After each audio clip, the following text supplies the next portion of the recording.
Hello everyone, कैसे हैं आप सब। आई होप सभी लोग अच्छे होंगे एंड मेरी जो वीडियोस है उनको एंजॉय कर रहे होंगे। एंड यहाँ पे मैं जा रही हूँ, ये थोड़ा लेट हो गया मुझे शेयर करने में, बिकॉज़ मैं सोच रही हूँ कि सारा ना आपको लाइन वाइज ही शेयर करूँ। अगर बीच में मैं शादी का शेयर कर देती तो थोड़ा वो कंफ्यूजिंग हो जाता कि किसकी शादी है, कहाँ गए थे, कब गए थे। तो इसलिए मैं लाइन वाइज ही शेयर कर रही हूँ कि आपको समझ भी आए कि मतलब एक्चुअली में अभी करंट लाइफ में मेरे चल क्या रहा है। अभी मैंने लास्ट वीडियो में आप लोगों के साथ शेयर किया था कि मेरी मतलब मेरी जो इन लॉज में उनकी बुआ की लड़की है, तो उनकी बेटी की शादी थी। तो वही हम लोग यहाँ, आज मैं रेडी हो रही थी और मेकअप वगैरह तो मुझे नहीं आता, बट ये है कि थोड़ा फाउंडेशन, फेस पाउडर वगैरह ये सब हम लगा लेते हैं ताकि जो फेस पे डार्क स्पॉट है वो ना दिखाई दे। तो थोड़ा बहुत मैंने मेकअप किया और मुझे ना कमेंट में बहुत, जो मैंने शॉर्ट वीडियो डाली थी अपने इस लुक का, तो कमेंट में बहुत ज़्यादा आ रहा था कि आपका जो ये लुक है वो रिसेप्शन से बेटर है, तो आपको ऐसे ही रेडी होना चाहिए था। बट उस टाइम क्या हुआ ना, मैं थोड़ा मुझे ये लग रहा था कि पता नहीं मैं खुद से हो पाऊँगी या नहीं। तो मैंने ना, जो मेरी बड़े पापा की लड़की थी उनको बोल दिया था कि आप हेयर स्टाइल कर दो। तो उन्होंने, बेचारी ने मेकअप भी किया, हेयर स्टाइल भी किया। बट वही हो गया, जो हेयर स्टाइल है ना वो मेरे फेस पे सूट नहीं करा था। ऐसा नहीं था कि उन्होंने बेकार किया था, उन्होंने अच्छा किया था, बट मेरा जो फोरहेड है वो बड़ा है, तो इस रीज़न की वजह से वो मेकअप थोड़ा अलग ही लग रहा था, किसी को पसंद नहीं आया था मेरा रिसेप्शन लुक। और रही बात साड़ी की, आप लोग बोल रहे थे कि साड़ी लाइट हो गया था। तो जो मैंने यहाँ पे शादी में साड़ी पहनी है और जो रिसेप्शन, उसमें ज़मीन आसमान का अंतर है। हो सकता है वो फ़ोटोज़ में उतना समझ नहीं आ रहा हो, क्योंकि वो थोड़ा लाइट कलर हो गया था और ये डार्क कलर था। बट वो साड़ी जो थी वो मैंने अपनी पसंद से ही ली थी। सबके कमेंट्स ये भी आ रहा था कि कैसी साड़ी है ये वो। तो देखो, मेरे इन लॉज की इसमें कोई गलती नहीं है, मैंने खुद से पसंद किया था कि मुझे ये साड़ी लेनी है और रिसेप्शन पे मैं यही पहनूंगी, तो ये साड़ी ली गई थी। और मतलब हो सकता कि मैं उसको थोड़ा और अलग तरीके से पहनती तो ज़्यादा बेटर लगता, बट हो गया जो होना था।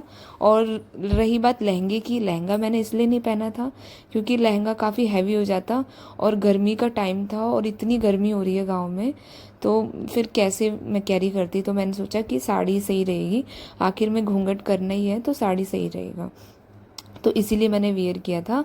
और आप मुझे बताना कि आपको जो मैं शादी के लिए रेडी हो रही हूँ वो लुक आपको कैसा लग रहा है।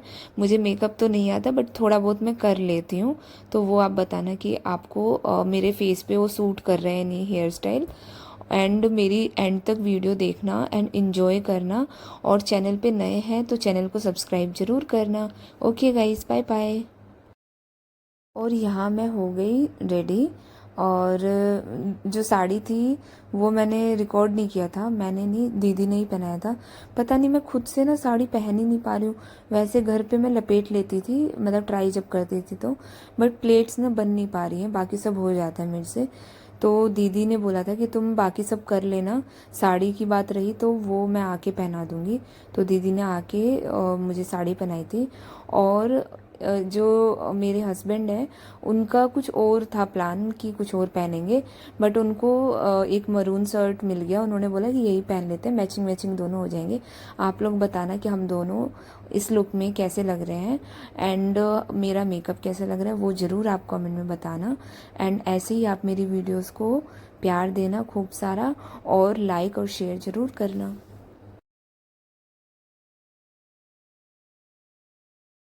ब्लर आ रहा है ना थोड़ा। कैमरा में कुछ लगा है। चल चल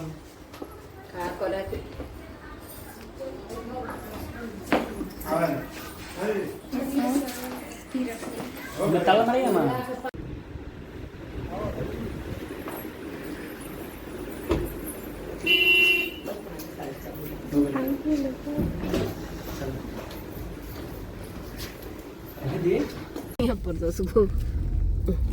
ये हमारा हाथ में चले वाला थी, हमारा हाथ में से लेके हम कौन ये गाड़ी में ड्राइव कर रहे हैं गाड़ी, वो मेरे बड़े जीजा जी लगेंगे, मतलब मतलब इन दीदी के हस्बैंड है। और हमारे साथ क्या हुआ ये देखना आप, मतलब जो ये गांव में आपको देखने को मिलता है वो सिटी में नहीं देखने को मिलता है। मतलब काफ़ी इसको देख के सुकून और जो शांति होती है ना वो सच में यहीं पे आती है। क्योंकि सिटी में क्या होता है, हर जगह सबके पास अपनी गाड़ी है, चलने का भी मतलब वो नहीं होता, जगह नहीं होता। और ये चीज़ गांव में जब हम जाते हैं तो काफ़ी देख के खुशी होती है कि मतलब काफ़ी जो नेचुरल चीज़ें हैं वो आपको देखने को मिलता है।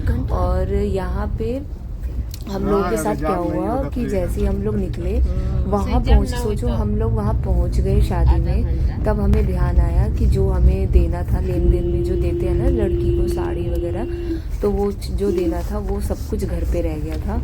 फिर मन इतना मतलब परेशान हो गया, ना तो हमने सही से वीडियो बना पाए, ना जैसी हमारी एंट्री कुछ भी नहीं कर पाए, क्योंकि मन ही दुखी हो गया था कि इतनी दूर से हम लोग आए और सामान भी घर पे रह गए। और आगे आ जा, हाथ में का सामान लिया के गाड़ी में तो आई थिंक मेरी दीदी लगेगी, मुझे नहीं पता एज में बड़ी ले जाके दीदी लगेंगी। तो दीदी के रह गया था। फिर दोबारा से ये बाइक से गए, फिर वापस लेके आए, फिर भी एक चीज़ रह गया। मैं भी जल्दी जल्दी रेडी होने के चक्कर में मैं भी भूल गई कि क्या लेकर जाना है। मुझे लगा मम्मी ने रख लिया होगा, मम्मी को लगा कि मैंने रखा है, तो इसी कंफ्यूजन में क्या हो गया, सामान रह गया। फिर ये दोबारा जाके लेकर आए, तब जाके मतलब दिया। और अच्छा भी नहीं लगता, लड़की की शादी में ऐसे गए और सामान जब घर पे रह जाए तो क्या देंगे, तो ये सोच के मम्मी भी परेशान थी। फाइनली हम लोग पहुंच गए शादी में। और ये हुआ था कि हम लोग लेट गए थे, बट ये था कि बारात तब तक नहीं आई थी, सही टाइम से हम लोग पहुंच गए। और मैं वॉइस ओवर इसलिए कर रही हूँ बिकॉज इसमें ना शादी में गाने चल रहे थे, तो इस रीज़न से कॉपीराइट भी आ सकता है, तो इसलिए मैं वॉइस ओवर कर रही हूँ। अदरवाइज़ मैं आपके साथ ओरिजिनल ही वीडियो शेयर करती। और ये जिनके मैं पैर छू रही हूँ ये मेरी जो छोटी नंद है प्रियंका दीदी, उनके ससुर जी हैं। और इसको तो आप जानते होंगे, ये मेरे हैं बड़े वाले मतलब छोटे वाली दीदी के मतलब बेटे, यानी मेरे भांजे लगेंगे। और यहाँ पे देखना हम लोग एंट्री ले लिए, और आगे की जो शादी की वीडियोस हैं वो आपके साथ मैं नेक्स्ट वीडियो में शेयर करूँगी। आप मेरे को कमेंट बताना कि मेरा ये लुक आप लोगों को कैसा लग रहा है। Okay guys, bye bye, take care.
और आप लोगों की कमेंट्स आ रहे थे कि दीदी अपनी जेठानी को शेयर करो, तो ये मेरी जेठानी लगेंगी, मतलब इनके बड़े पापा की बहू हैं ये। तो ये ही मेरी एक जेठानी है पूरे घर में, और कोई जेठानी नहीं है मेरी। तो आप लोग बताना कि आपको जो मेरी जेठानी है वो कैसी लगी। और रही बात मेरे अपने जेठानी की, तो अभी मैं आपको नेक्स्ट वीडियो एक सेपरेट बना के शेयर करूँगी कि जेठानी कहाँ है और भैया कहाँ रहते हैं, जो भी था, क्योंकि ऐसे मैं व्लॉग में नहीं शेयर कर पाऊँगी और डिटेल में आपको मुझे समझाना पड़ेगा, तभी आप लोगों को समझ में आएगा। तो इसलिए प्लीज़ अभी के लिए इस क्वेश्चन को जो है आप पेंडिंग में रखिए और इग्नोर करिए। मैं भी इग्नोर कर रही हूँ, मैं आप लोगों के साथ ज़रूर शेयर करूँगी, ऐसा नहीं है कि मैं नहीं शेयर करूँगी। थोड़ा सा आप टाइम दीजिए और थोड़ा सा आप वेट कीजिए। लड्डू बाहर है और जाऊँ तो मैं